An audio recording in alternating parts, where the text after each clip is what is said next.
If you read Last Child in the Woods by Richard Louv, he says now, you know, the children today spend the least amount of time outside of any generation in human history.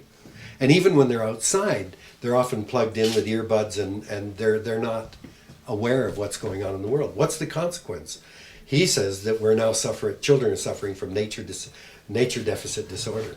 So when you look at bullying, when you look at attention deficit, when you look at ADDH, these various behavioral problems, he says they're alleviated when you take kids out into nature. But these are building up because we have a deficit in nature. But the reality is that some of the most active groups now are youth groups who are realizing, especially around climate change, their whole future is at stake now. And I'm predicting there's going to be much more activism in the coming years because of this. They are absolutely the key. Again, the question you asked, you know, what if the mining does go in? One of the problems we face is what Daniel Pauly at UBC calls shifting baselines. We don't remember what it used to be like, you know. So, it's constantly shifting, and so we adapt to the new situation.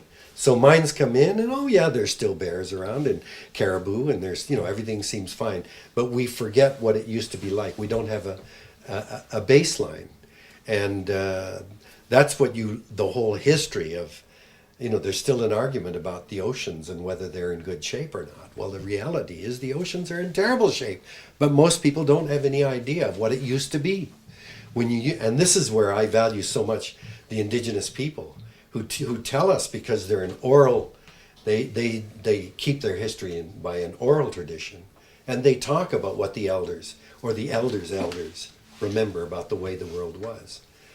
My kids grew up at a time when all the abalone on the west coast had been totally devastated by scuba divers. There are no abalone down in the southern waters.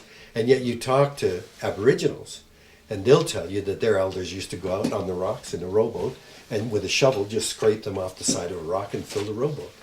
We have no idea that abalone were once like that. So this is the problem. You start with, oh, it's just a small development, it's just a little mine, you know, like tailings will go out, they'll be diluted away, and over time, you don't remember what it used to be like when you started.